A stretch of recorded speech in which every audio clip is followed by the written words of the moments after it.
আজকে কর্মী সম্মেলনের মঞ্চে উপবিষ্ট সম্মানিত সভাপতি, বাংলাদেশ জামাতে আমির ডাক্তার শফিকুর রহমান সহ সকল জামাত শিবিরের নেতৃবৃন্দকে আমি আদাব এবং সনাতন ধর্মাবলম্বী সকলকে আমি নমস্কার দিয়ে আমার সংক্ষিপ্ত বক্তব্য শুরু করছি। অনেকে হয়তো মন্তব্য করছেন যে হঠাৎ করে আমি গাইবান্ধা জেলায় সনাতন ধর্মাবলম্বী এখানে এসেছি বক্তব্য দেওয়ার জন্য, হয়তো আশ্চর্য বোধ করতেছেন। আমি দীর্ঘদিন যাবৎ বাংলাদেশ জামাতে ইসলামীকে সমর্থন করি এবং ভালোবাসি। আমার প্রয়াত বড় ভাই উনি ছোটবেলা থেকেই জামাতে ইসলামীর সঙ্গে সম্পৃক্ত ছিলেন। উনি আজ 10 বছর যাবৎ উনি মৃত্যুবরণ করেছেন। তার পরবর্তী হালটা আমি ধরে আছি এই জামাতে ইসলামীকে। আমরা হিন্দু সম্প্রদায়ের ব্রাহ্মণ পরিবারের সন্তান। আমার নাম শ্রী মিলন চন্দ্র ভট্টাচার্য, ব্রাকেটে ঠাকুর। আমি গাইবান্ধা জেলা পলাশবাড়ি উপজেলার 4 নং বরিশাল ইউনিয়নের বাসুদেবপুর সার্বজনীন দুর্গা মন্দিরের বর্তমান কর্তব্যরত পুরোহিত। এবং সাগাটা ফুলছড়ি উপজেলার যারা এসেছেন, আমি 2008 সাল থেকে 11 সালের 11ই নভেম্বর পর্যন্ত ভরতখালী কালী মন্দিরের পুরোহিত ছিলাম। আমি দীর্ঘদিন রাজনীতির সঙ্গে আমি জড়িত। আমার ইউনিয়নের আপনারা জানেন সে 2014 সালে আমাদের বর্তমান 4 নং বরিশাল ইউনিয়নের জামাতে আমির শামীম প্রধান ভাই, তার সঙ্গে আমি একসঙ্গে জামাতে ইসলামী কাজ করি।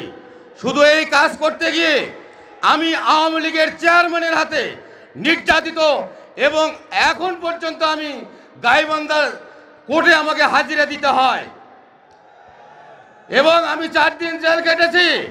এটাই আমার পরিচয়। এখন আজকে আমি কেন জামাতে ইসলামীকে ভালোবাসি এটা তো আপনাদের শোনা দরকার। আমি একটি জিনিস জানি যে আমরা হইলাম ধর্মযাজক। যাদের মধ্যে ধর্ম জ্ঞান বিবেক বুদ্ধি আছে তারা কখনোই অন্যায় অবিচারে যেতে পারে না। এই জন্যই আমি ধর্মীয় সংগঠনকে প্রাধান্য দিয়ে আমার বংশধরকে আগামীতে এই ধর্মপরায়ণ জামাতে ইসলামীকে সমর্থন করার জন্য আমি বারংবার আহ্বান করে যাই। আমি গাইবান্ধা জেলার সনাতন ধর্মাবলম্বী সকল হিন্দু সম্প্রদায়কে জাগ্রত হওয়ার জন্য আহ্বান করছি। ইতিপূর্বে আপনারা যে একটা ইতস্তত ভোট করতেন, হয়তোবা জামাতে ইসলামীতে আপনারা ভোট দিতে চাইতেন, দলে যাইতে চাইতেন, কিন্তু অনেকে বিশ্বাস করতো না যে এরা সবাই আওয়ামী লীগ। কিন্তু আজ কিন্তু সেই দিন আর নেই। আওয়ামী লীগ 1971 সালের পর থেকে আমাদেরকে শুধু নির্যাতনে ব্যবহার করেছে, কিন্তু কোনো হিন্দু কিন্তু আওয়ামী লীগের কাছে থেকে কিছু পায় নাই। এই আওয়ামী লীগ আমাদের ঘরে বন্দুক ফুটাইয়া তারা এই দেশের অর্থ লুট করে বাইরে নিয়ে গেছে।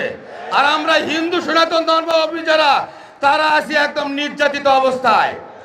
আপনারা জানেন, আমি হিন্দু সনাতন ধর্মাবলম্বীকে অবগত করতে চাই, এতই যদি আমাদের হিন্দু সম্প্রদায়কে আওয়ামী লীগ ভালোবেসে থাকে, এই 2014 থেকে 17 সাল পর্যন্ত অর্ধ শতাধিক মন্দিরের পুরোহিতকে হত্যা করা হয়েছে। আপনারা কয়জন পুরোহিতের বিচার চেয়েছেন? কয়জন পুরোহিতের বিচার পেয়েছেন? আর আজকে এই ইসকন সদস্য চিন্ময় প্রভুক নিয়ে আপনারা লাফালাফি করতেছেন।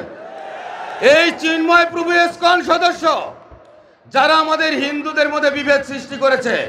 আপনারা উত্তরবঙ্গে ইউটিউব সার্চ দিলে দেখতে পারবেন রায়ন চক্রবর্তী শুভ, তার সঙ্গে এই ইসকন সদস্যদের কত বাকবিতণ্ডা হয় বা হয়ে আসছে। আমাদের সনাতন ধর্ম সৃষ্টি হইতে শ্রাদ্ধ ছিল, এই শ্রাদ্ধের মধ্যে বিভেদ সৃষ্টি করেছে, পূজা পার্বণে বিভেদ সৃষ্টি করেছে, আর আজকে তারই পিছনে আপনারা লাফালাফি করেন। আর যারা হিন্দু সম্প্রদায়ের পুরোহিত ব্রাহ্মণ মারা গেল, তা নিয়ে তো আপনারা কোনোদিন আন্দোলন করেন নাই। আমি আপনাদেরকে সচেতন করতে চাই, এখন আর আওয়ামী লীগ নেই। আপনারা দেখেছেন গত দুর্গাপূজা তথা 5ই আগস্টের পর যেভাবে এই বাংলাদেশ জামাতে ইসলামী আমাদের হিন্দুদের নিরাপত্তার জন্য এগিয়ে এসছে, আমি তো মনে করি 100 বছরেও কোন দল হিন্দুদের জন্য এইভাবে নিরাপত্তা দিতে পারে নাই। এই দৃষ্টিকোণে ইতিপূর্বে আমাদের পূজা পার্বণ ধর্মীয় অনুষ্ঠান করতে গিয়ে পুলিশের অনুমতি নিতে হয়েছে, পুলিশ পাহারা দিতে হয়েছে। এইবার আমাদের কোনো মন্দিরে পুলিশের প্রয়োজন হয় নাই। আমি চাই যে আজীবন আমাদের বাংলাদেশের জামাতে আমির ডক্টর শফিকুর রহমান, আমি মনে করি উনি সম্ভাব্য প্রধানমন্ত্রী। উনি যদি এই দেশের দায়িত্ব পেয়ে যায়, আমরা আজীবনের জন্য কোনো নির্যাতিত হব না। আমাদের কোনো ধর্ম অনুষ্ঠান করতে গিয়ে কোনো পুলিশ নিরাপত্তার প্রয়োজন হবে না। আসুন আমরা দল মত ধর্ম বর্ণ নির্বিশেষে এই 5টি বছরের জন্য ডক্টর শফিকুর রহমানকে আমরা প্রধানমন্ত্রী করে বাংলাদেশকে বিশ্বের মধ্যে একটা মডেল দেশে রূপান্তরিত করব। এই বলিয়ে আমি আমার সংক্ষিপ্ত বক্তব্য শেষ করছি। আপনারা সবাই আমার জন্য দোয়া আশীর্বাদ করবেন, আমিও আপনাদের জন্য দোয়া এবং আশীর্বাদ করছি।